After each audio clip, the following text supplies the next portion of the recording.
My name is Saterbak, and I'm a faculty member at Duke University. This video is going to be about the art of decomposition. So imagine you were given the task of designing a new airplane. So many things might initially come to mind. You're like, what kind of engine? What kind of planes? Maybe you fly a lot and you're sick of the seats. So immediately you can think of lots of different pieces and parts of the airplane, including the seats, including the small restrooms, the wings that are so important for the lift of the plane, the motors, as well as the complex cockpit. Decomposition is a tool that can help you design an airplane. Decomposition is the process of breaking down a problem into its component parts or design blocks. So why would you do decomposition? Decomposition is great for big, hairy, or complex problems like designing an airplane. For these really big problems, it helps you chunk it down and it gives you a place to start. It can also minimize risk. So many large design problems have critical paths that you must go through. Those paths have to be solved. Those problems must be solved in order for the project to be a success. So decomposition gives you a way to break these really high-risk critical paths down into smaller chunks so that you can get those completed. It also allows teams of engineers to work in parallel, so you can work on many parts of a large project at once. And finally, it can help with planning large projects. So I want to talk a little bit about what a big problem might look like. So designing a shopping mall, that would be an example of a really big problem. It covers a lot of square feet. But big doesn't necessarily need to be large. It can also be something like designing a new cell phone, right? That's a small item, but it's still very technically complicated, right? There might be problems spaced in the internet, right? Or with social media.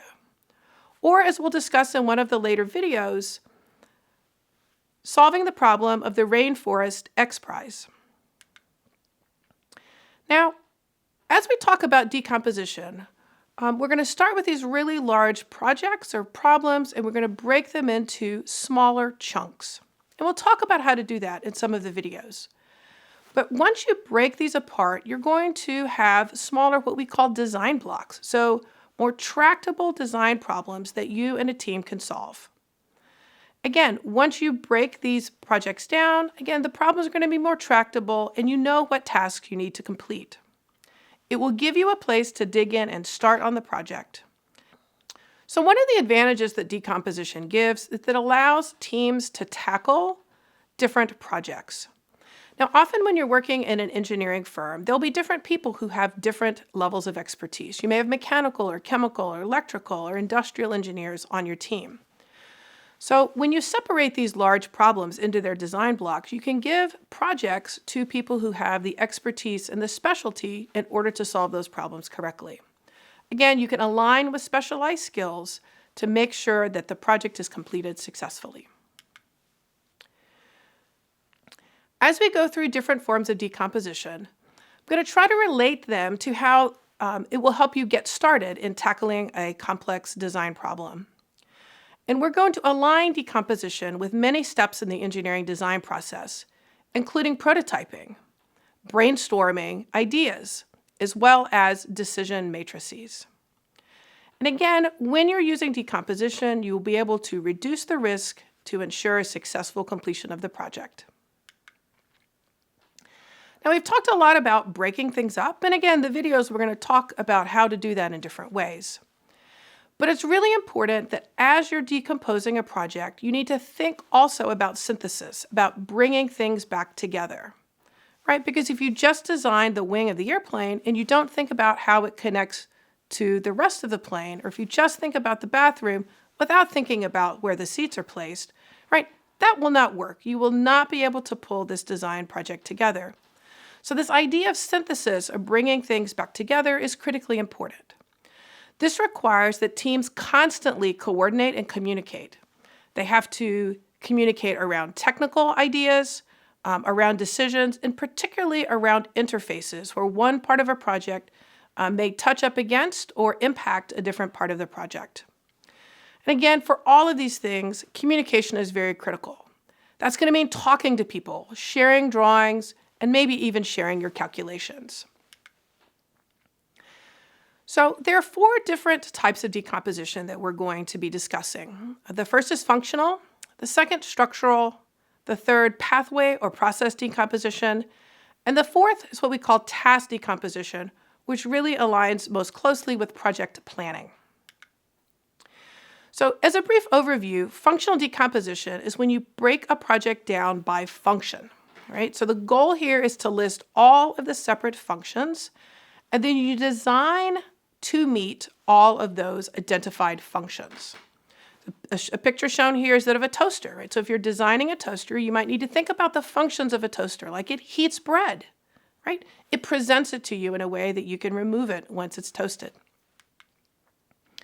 The second type of decomposition we're going to be discussing is structural decomposition. This is when you break things down by their physical part. Oftentimes you'll list out all the separate components, and then you'll be able to design each of those components. Right, and here there's an example given of a lamp. Right, there's a shade, right, there's a stand, right, there's a source of electricity. That's an example of a structural decomposition. Third is the pathway or process decomposition. Here you're going to break things down by the flow or their steps. You often track the flow of material, information, or energy. And again, here what you're going to do is you're going to design to achieve each goal or each step. Shown here in a picture is an example of a chemical process where you might heat something, complete a reaction, and then separate the different species from the reaction. The fourth type of decomposition is by task. So here you want to break down all of your tasks and subtasks, really to identify or list out everything that you need to do.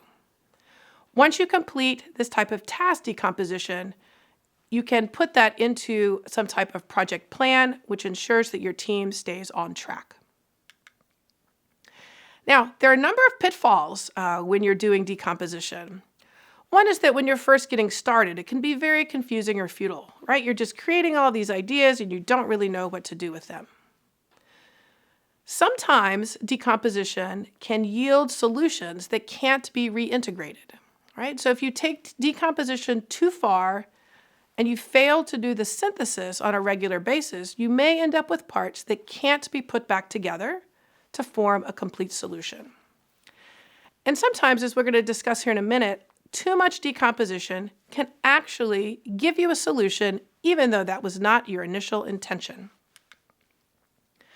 So the process of decomposition artificially restricts your design space. So the blue blob here is just intended to represent the design space. So as you and your team begin the process of decomposition, you may, without thinking about it, restrict to a narrower space. Often, if you're not careful, the process of decomposition artificially restricts your design space. So you can imagine the design space here is shown as blue. So again, this is kind of the area in which a possible solution exists to your design problem. Sometimes the process of decomposition actually restricts that space to say what's shown in green. So again, by going through the process of decomposition and breaking it apart into different pieces or parts, you may be kind of artificially restricting the kinds of areas or the kinds of solutions that could work for you. So to avoid this problem, we'd recommend that several team members independently complete decomposition and then have a discussion within the team to make sure that the process of decomposition is not artificially restricting your design space. Sometimes when you do decomposition, you just get stuck. So if that happens, a few suggestions. First is try another form of decomposition. If you've tried structural decomposition, maybe you should try process decomposition. You could also interview experts or people who have more familiarity with your problem to get some ideas if you're stuck. Your team could also do a brainstorming exercise as a way to break this impasse. And then sometimes if decomposition's not working, you should just stop. So how do you know when you're finished? When you have tractable design blocks where you can imagine a team solving that problem, that could be a good place to stop. When you're doing decomposition for project planning, you might have some recommendations around the number of people or the amount of time it would take to complete the project. And then finally, you should stop decomposition when you feel that the risk is managed. So again, we talked before about risk. Sometimes there are really critical paths that are high risk and very important in order to solve your design problem. If the risk becomes manageable, you feel that there's medium or low risk, you feel confident that the team can solve it, then you've probably done enough decomposition to get started on the project. So as we close out this video, just a few tips about decomposition. It is an iterative process. You may do it at the beginning, at the middle, maybe at the end of the design process. Oftentimes, collaboration or working with other people will yield more perspectives and therefore a richer decomposition. You need to always consider the interfaces between one project block or one design block and the other. You need to consider these links and these connections. And then finally, like with most of engineering design, reflection is a helpful tool towards a successful project. And again, just to emphasize, synthesis is critical, right? If you decompose without synthesizing your design blocks, the project will fail. It requires coordination and communication. So finally, in summary, decomposition helps to solve big, hairy, complicated problems, and it allows engineers working in teams to design complex systems.